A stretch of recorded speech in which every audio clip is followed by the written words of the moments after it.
आज तक ऐसा कोई नहीं आया है जो भारत को झुका सके। कई लोगों को था कि यहाँ पे तो वैक्सीनेशन संभव ही नहीं है। $30 का एक वैक्सीन था और वो भी हम जब खरीदने को तैयार थे तो दे नहीं रहे थे। भारतीय है, अपने भारत के खुद का शान है। मुफ्त में दुनिया के 100 से अधिक देशों को मुफ्त में वैक्सीन दिया। भारत मुझे लगता है कि अमेरिका जो भी कर रहा है वो जो अपने उनके ट्रेडिशनल रिलेशनशिप विद रशिया उस पर कॉम्प्रोमाइज करने के लिए तैयार नहीं है। ट्रंप कह रहा है ताल्लुकात कम करो, इंडिया ताल्लुकात बढ़ाना शुरू हो गया है। ब्रिक्स से भी ताल्लुकात आगे बढ़ा रहा है मोदी। चीन का दौरा करने जा रहा है मोदी। ट्रंप भारत को जो नुकसान पहुंचाएगा वो पहुंचाएगा, बात की बात है। वो कह रहे हैं अमेरिका की वाट लगवा रहा है ये। और इंडिया डबल डाउन कर रहा है और इंडिया को खोने का मेरा नहीं ख्याल कि अमेरिकी एस्टैब्लिशमेंट रिस्क ले सकती है। तो जल्द या बदेर कोई दरमियानी रास्ता यहां निकल आएगा, वो हमारे जर्नलों के लिए अच्छी खबर नहीं होगी। और इस भाई वो जो कह रहे हैं ना, उनका ये मतलब नहीं कि तुम भारत को नुकसान मत पहुंचाओ, उनका ये मतलब नहीं है। वो लोग ये कह रहे हैं कि भाई तुम्हें अगर भारत को नुकसान पहुंचाना है तो तुम हमारी वाट क्यों लगा रहे हो। कि अमेरिका की कंपनियों से स्ट्राइकर कॉम्बैट व्हीकल्स और जेवलिन एंटी टैंक मिसाइल्स की भारत की जानिब से खरीदारी पर बातचीत फिलहाल रोक दी गई है। दिफाई खरीदारी उस वक्त आगे बढ़ सकती है कि जब भारत को टैरिफ्स और दो तरफा ताल्लुकात की सिमत के बारे में क्लैरिटी हासिल हो जाए। ट्रंप साहब ज्यादती कर रहे हैं भारत के साथ और सिर्फ इसलिए कि वो भारत से हमारी कशीदगी है, इसलिए हम उससे, क्योंकि अगर आज उनसे कर रहे हैं तो कल हमारे साथ करेंगे। और ये भी याद रखे, देखें कि 50% उनकी बात हो रही है टैरिफ की, तो हम पे भी 19% एक्स्ट्रा लगा, वो हमें कहीं से पे करना पड़े। नमस्कार दोस्तों, आपका स्वागत है हमारे YouTube चैनल पर। हाल ही में अमेरिका ने 25% और 25% करके कुल 50% भारत पर टैरिफ लगाए हैं। भारत का जो सामान अमेरिका में जाता है उसको 50% और महंगा कर दिया है। लेकिन भारत अमेरिका के सामने झुकने वाला नहीं है। भारत अपने मित्र देश रूस के साथ मिलकर के कच्चा तेल खरीदता रहेगा और अपने देश की ऊर्जा आवश्यकताओं को पूर्ति करेगा। ट्रंप चाहता है कि भारत उनकी शर्तों के अनुसार रूस से तेल खरीदना बंद करे, लेकिन भारत ऐसा करता हुआ नजर नहीं आ रहा है।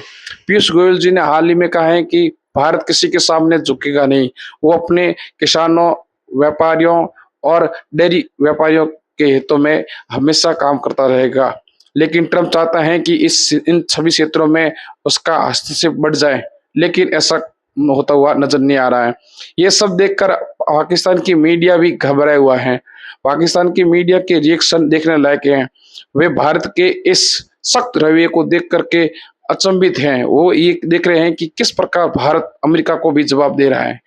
भारत मुझे लगता है कि अमेरिका जो भी कर रहा है वो जो अपने उनके ट्रेडिशनल रिलेशनशिप विद रशिया उस पर कॉम्प्रोमाइज करने के लिए तैयार नहीं है। चीन से मुतालिक जो आपने जिक्र किया, यस, SCO फोरम अगर आप देखें तो बाज़ाहिर लगता था कि उसमें अगर आप तरजीहात देखें भारत की तो वो आपको मिसफिट उसमें नजर आता था। पिछले 2-3 जो समिट्स हुए हैं उसमें मोदी ने डिलिबरेटली स्किप किया था। एक उसकी वजह चीन के साथ उनके ताल्लुकात अच्छे नहीं थे, दूसरा मगरिब को ये पैगाम देना कि हम आपके बड़े अच्छे इत्तेहादी हैं। अब ये इंडिकेशंस आ रही हैं कि इस महीने के आखिर में बीजिंग में जो SCO समिट हो रहा है कि शायद वहां पर भारत के प्राइम मिनिस्टर नरेंद्र मोदी जाएं। अगर वहां पर गए उनकी प्रेसिडेंट शी से भी मुलाकात होगी और मेयरली उनका वहां पर जाना एक मैसेज अमेरिका को भी कन्वे करेगा कि अगर आप हमारे ऊपर दबाव डालेंगे तो चाइना आपका सबसे बड़ा एडवर्सरी है, तो फिर हमारे पास भी ऑप्शंस ओपन है, हम दूसरी तरफ भी जा सकते हैं। बट ओवरऑल अगेन चीन और भारत के दरमियान जो ऑब्वियसली जो इश्यूज हैं, जो उनके बॉर्डर इश्यूज भी हैं, वो शायद इतने बड़े हैं कि मे बी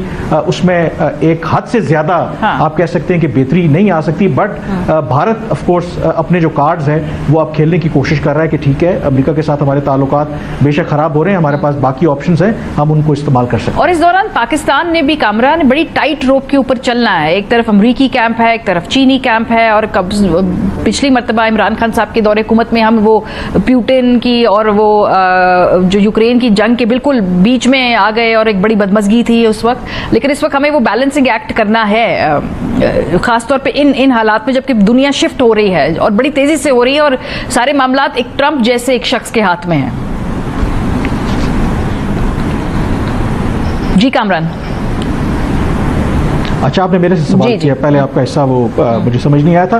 देखिए, अभी तक आपने ब्लूमबर्ग के आर्टिकल का हवाला दिया था और उसकी जो ओपनिंग लाइन है कि पाकिस्तान ने बज़ाहिर ट्रंप जो बिल्कुल अनप्रेडिक्टेबल है उसके साथ अपने